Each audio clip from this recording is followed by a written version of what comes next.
un dépotoir aussi, parce que partout là, dans la végétation, la forêt de Brado. Entre nous et Brado, il y a 3,8 km. Il y a 3,8 km.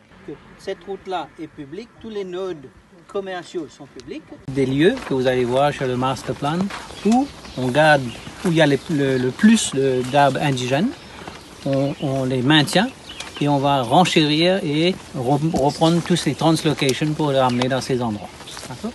C'est-à-dire maintenir ce low land forest qu'on appelle. La construction ne se fait pas là, ça se fait beaucoup plus loin, ce sera préservé et ce sera aussi mis pour n'importe qui peut venir voir. Ce ne sera pas interdit, mais avec des règles, des regulations. Tu ne peux pas polluer, tu ne peux pas casser, tu ne peux pas faire des choses comme ça. Bon.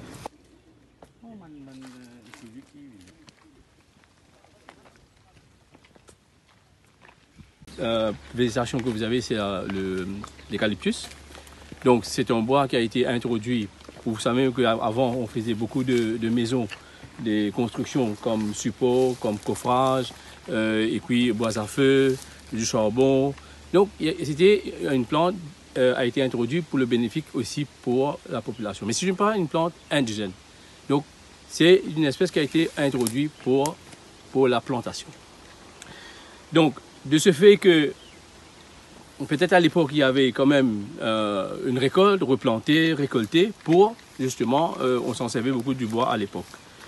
Mais aujourd'hui, vous allez voir le sous-bois, la plantation est restée, les arbres sont restés comme ça, mais le sous-bois est envahi par les espèces qui ont été introduites d'une façon soit pour médicinale, soit pour horticole, soit pour les bienfaits, pour horticole, et qui a été envahi, qui a été transporté ici par le vent, par les oiseaux.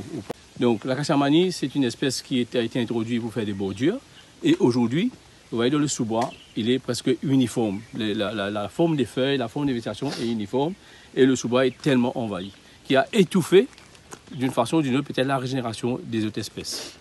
Et vous avez aussi des prunes malgaches, le bois d'oiseau.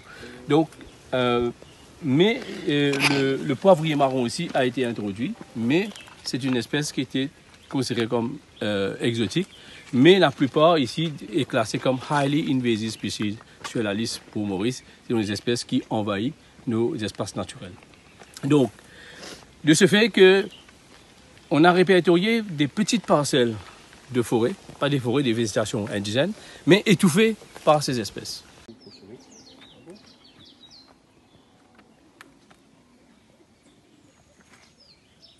Sempre são os que ganham no bazar fora.